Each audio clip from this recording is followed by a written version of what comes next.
अनंत वक्ता से संवाद में आज बात करते हैं कि राजनीति के बदलते घटनाक्रम में कल केंद्रीय नेतृत्व ने भारतीय जनता पार्टी से मनोज तिवारी के दिल्ली प्रदेश अध्यक्ष पद से छुट्टी कर दिया। इसके बदले में तत्काल प्रभाव से नियुक्ति किया उत्तर प्रदेश के निवासी और पूर्व महापौर उत्तरी दिल्ली नगर निगम आदेश कुमार गुप्ता ने कहा कि हमारी प्राथमिकता दिल्ली में गुटबाजी को ख़त्म करना है। दिल्ली भाजपा में यानी सर्वविदित है गुटबाजी है। सिचुएशन ये है कि दिल्ली में भारतीय जनता पार्टी विपक्ष लायक भी विधानसभा में नहीं है। इस विषय पे हमने बात किया अनिल दुबे जी से, जो भारतीय जनता पार्टी के पूर्वांचल मोर्चे के महामंत्री रहे हैं और दिल्ली प्रदेश में पूर्वांचलियों का नेतृत्व करते हैं। नेतृत्व ऐसा कि पूरे दिल्ली में पूर्वांचल के लोग कहीं ना कहीं अनिल दुबे जी को जानते हैं। स्वागत है आपका दुबे जी। भारतीय जनता पार्टी पूर्वांचल मोर्चे में क्या योगदान मनोज तिवारी का रहा? दिल्ली प्रदेश भारतीय जनता पार्टी की संगठनात्मक एवं राजनीतिक व्यवस्था में मनोज तिवारी को हमने कभी संगठन के हित में, जनता के बीच में, कार्यकर्ताओं के बीच में कभी इस रूप में नहीं देखा कि उन्होंने भारतीय जनता पार्टी की राजनीतिक व्यवस्था को और ज़्यादा प्रगतिशीलता देने का प्रयास किया हो या कहीं उपस्थित रहे हों। संगठन के दृष्टिकोण से भारतीय जनता पार्टी के कार्यकर्ताओं के साथ, दिल्ली में रहने वाले उत्तर प्रदेश, बिहार, झारखंड के लोगों के साथ उनका कोई सामाजिक राजनीतिक सरोकार इस रूप में रहा हो जिससे भारतीय जनता पार्टी को कोई लाभ मिले, मुझे ऐसा कहीं कुछ कभी भी दिखाई नहीं दिया। और उसके बाद उनको भारतीय जनता पार्टी से सीधे तौर पर उत्तर पूर्वी दिल्ली लोकसभा क्षेत्र से टिकट मिला और टिकट मिलने के बाद जब जिले की बैठक में उनको आमंत्रित किया गया तो वहाँ पर जिले की व्यवस्था में स्थानीय समिति, मंडल, जिला, प्रदेश, मोर्चा, प्रकोष्ठ किसी भी व्यवस्था से मनोज तिवारी स्वयं अनभिज्ञ दिखाई दिए। कार्यकर्ताओं ने इस देश के यशस्वी प्रधानमंत्री आदरणीय नरेंद्र भाई मोदी जी के नाम पर, जब उस समय पूरे देश में भारतीय जनता पार्टी के पक्ष में एक तरफा लहर का वातावरण था, जनता के आशीर्वाद से नरेंद्र भाई मोदी जी के लिए विश्वास जताते हुए और जैसे पूरे देश में भारतीय जनता पार्टी को सफलता अर्जित हुई, उसी तरह से दिल्ली में भी सफलता अर्जित हुई। सभी 7 सीटों पर भाजपा को विजय मिली और उसमें मनोज तिवारी भी एक सांसद के रूप में चुनकर आए। लेकिन निजी तौर पर उनका कोई योगदान रहा हो ऐसा कहीं कुछ प्रमाण न पहले था और न तो आज ही है। कि मनोज तिवारी के नेतृत्व में दिल्ली नगर निगम में बड़ी अच्छी सफलता भारतीय जनता पार्टी ने पाई है। इसको आप किस तरीके से देखते हैं? देखिए, 2017 में दिल्ली नगर निगम का चुनाव हुआ और उसमें भारतीय जनता पार्टी को बेहतर सफलता अर्जित हुई। लगभग 180 से अधिक सीटों पर भारतीय जनता पार्टी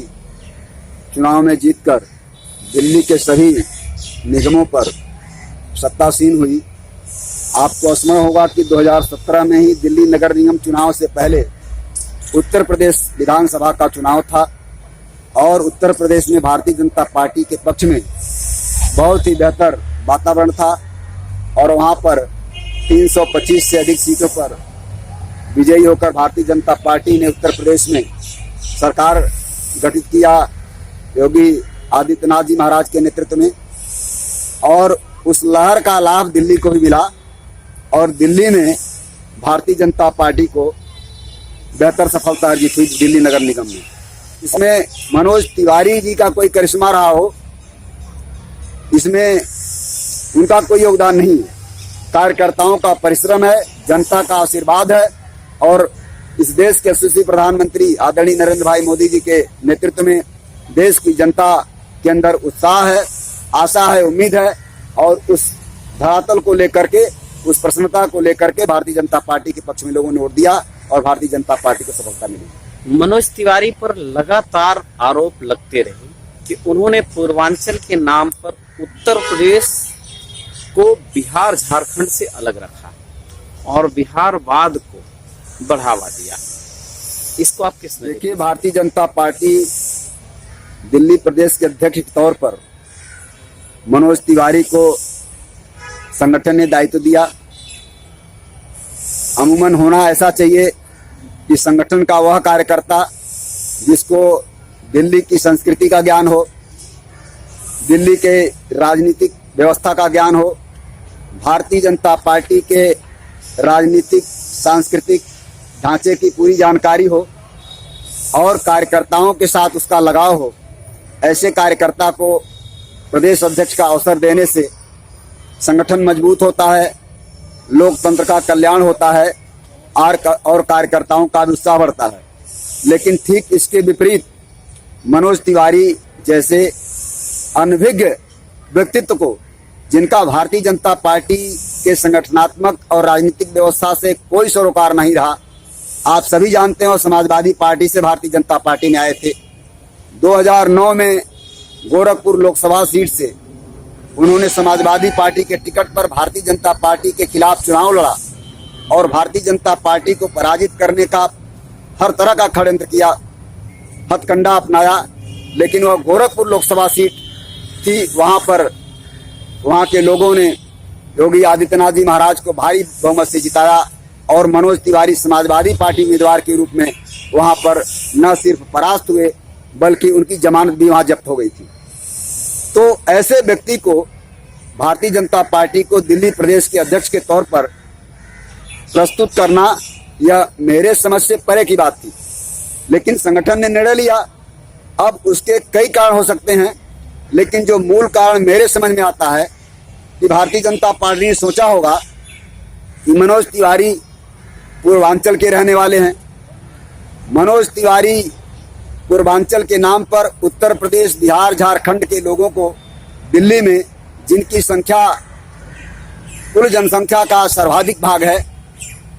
ऐसे लोगों को बहुतायत जोड़कर और भारतीय जनता पार्टी दिल्ली प्रदेश को बहुत अधिक मजबूती प्रदान करेंगे, संगठन का आशय रहा होगा। लेकिन ठीक उसके विपरीत मनोज तिवारी जी ने किया और उन्होंने दिल्ली में पूर्वांचल के नाम पर उत्तर प्रदेश को अलग थलग कर दिया। केवल बिहार मूल के लोगों को भारतीय जनता पार्टी की राजनीतिक व्यवस्था में, संगठनात्मक व्यवस्था में जितना स्थान देना चाहिए था, जितना ताकतवर बनाना चाहिए था, जितना उनसे संभव हो सका, बिहार के लोगों को के लिए उन्होंने किया। मैं आपको उदाहरण दे रहा हूं। स्वयं वह प्रदेश अध्यक्ष थे, प्रदेश के एक उपाध्यक्ष वो भी बिहार के रहने वाले थे, प्रदेश के एक प्रवक्ता वो भी बिहार के रहने वाले थे, प्रदेश महिला मोर्चा की अध्यक्षा वो भी बिहार की रहने वाली थी, प्रदेश पूर्वांचल मोर्चा के अध्यक्ष वो भी बिहार के रहने वाले थे, प्रदेश पूर्वांचल मोर्चा के दोनों महामंत्री बिहार के रहने वाले थे, प्रदेश पूर्वांचल मोर्चा के दोनों प्रभारी बिहार के रहने वाले, और दिल्ली प्रदेश भारतीय जनता पार्टी के प्रभारी सह प्रभारी चुनाव में वह लोग भी मूलतः बिहार के। तो इस तरह की परिस्थिति आखिर किसने पैदा की? स्वयं मनोज तिवारी जी ने पैदा की और इससे दिल्ली में जनता के बीच बहुत ज़्यादा उनके प्रति रोष हुआ और लोगों ने, मैं स्वयं को ठगा हुआ महसूस किया। और उत्तर प्रदेश के साथ तो राजनीतिक दृष्टिकोण से जितना उन्होंने विरोध किया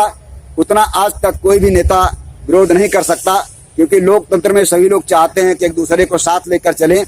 और संख्या बल की स्थिति को और मजबूत बनाएं। लेकिन तिवारी जी ने ठीक इसके विपरीत किया और एक बड़ा काम किया कि भारतीय जनता पार्टी के जितने निष्ठावान और वर्षों वर्षों से संघर्ष करने वाले कार्यकर्ता थे, उन सबको लगातार दरकिनार करने का काम किया। और आपने देखा होगा कि दिल्ली विधानसभा के चुनाव में उन्होंने टिकटों में बहुत बड़े पैमाने पर मनमानी करते हुए और बिहार मूल के सर्वाधिक लोगों को दिल्ली में टिकट दिया,